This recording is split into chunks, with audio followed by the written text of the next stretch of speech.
Shavua Tov, Gute Woche. I'm going to tell story number 15 of the Shivchei haBaal Shem Tov. The title of the story, Reb Alexander Shochet. I am not too sure of the pronunciation, so if somebody knows in the history whether the last name was Shochet, Shochat, Shuchat, please do correct me. I know that some of his descendants use the last name as Shuchat, but I will use the standard Hebrew reading Shochet. Reb Alexander Shochet, and this is the first of the stories in the original manuscript of the Shivchei haBaal Shem Tov, but we have been following the order of the original printing as it was instructed to the printer by the Alter Rebbe. So in the printed book, this is story number 15. This is a story, first, to begin with, to open the stories, I heard from my father-in-law. Rab Dober of Linitz is going to tell the story about his father-in-law, His Excellence Moreinu Rabbi Alexander Shochet, who was with Rav Hasid HaKadosh Rabban Bnei Hagola. This is all the titles give the Rav, the pious man, the holy, the teacher of the children of exile. Moreinu Rabbeinu, our teacher, our Rebbe, our guide, Moreinu Israel haBaal Shem Tov and Mezibush. So he was in Mezibush with the Baal Shem Tov, and he served him as a sofer. He was the sofer of Rabbi Alexander Shochet, and the Baal Shem Tov, he was with the Baal Shem Tov for 8 years prior to the arrival of the famous Hasidic sofer Mar Tzvi. And then both of them, Rabbi Alexander and Rabbi Tzvi, served at the Baal Shem Tov as soifrim, because the matters of the Baal Shem Tov, he was so much work had so much work that one single sofer couldn't do it all. What were the sofrim doing? Not just writing mezuzahs and filling and checking things, but they were writing kumeos, mystical writings, and the things that the Baal Shem would do. The description of these things I will put in the blog, in my Patreon, not to extend myself in explanations. Is open to everyone, whether you're subscribed or not, whether you contribute or not. So I will write them notes about all the explanations that this story requires. Anyway, so both of them were very busy during all those years. And then he became, Rabbi Alexander Shochet became Shochet and Bodek, because he had the Tzar Gidul Banim, he had the responsibility of raising children, and the income of a Shochet and a Bodek is greater than that of a sofer.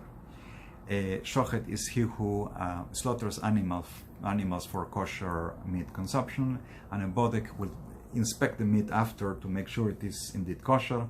So he would do both those jobs, and the Baal Shem Tov gave him a post in the community of Sde Laban.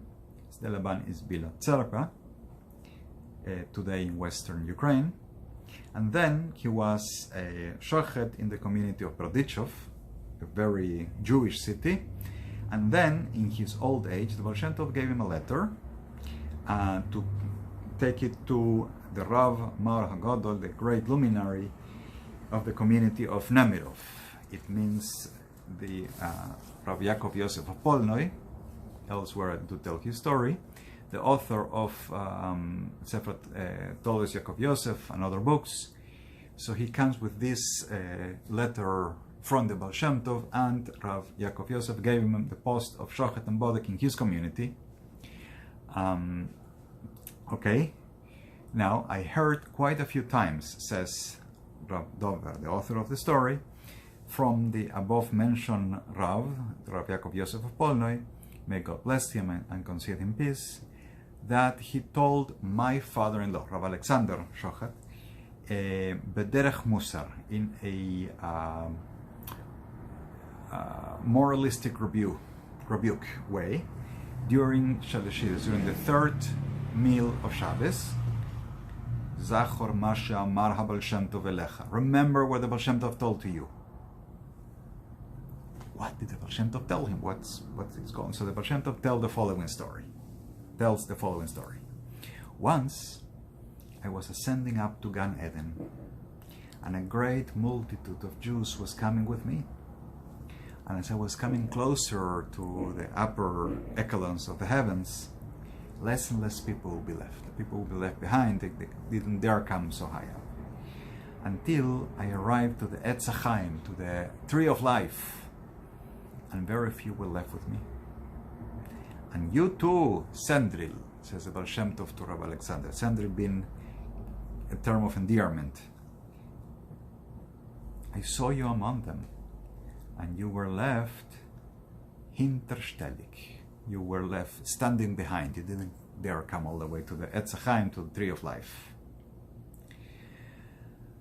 There is a bit longer narration also by Rav Yaakov Yosef of Polnoi. I'll include it in those explanations in the Patreon, link in the description.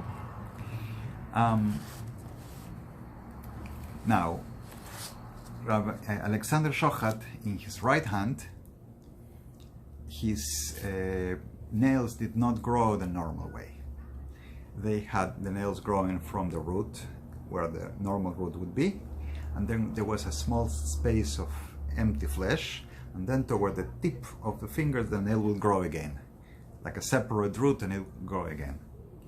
And every Friday before Shabbos he would cut off this top until he would almost make disappear that second upper root to allow the lower nail to grow in the normal place.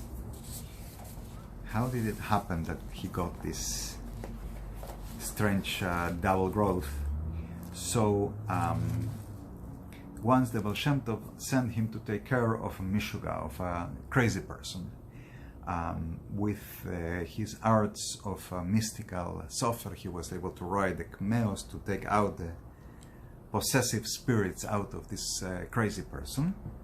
And at night, when Rabbi Alexander was sleeping, one of these ruach, these spirits that he had taken out of the crazy man, appeared as he was sleeping, and he was frightened from seeing such a thing.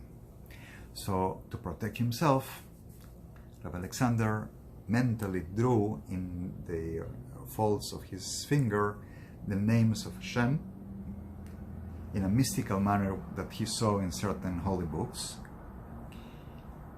So the Ruach got very angry and grabbed physically, not in the dream, but the physical sleeping body of Rabbi Alexander. He grabbed his right hand and smashed it harshly against the wall, making his fingers bleed profusely, and his nails fell off.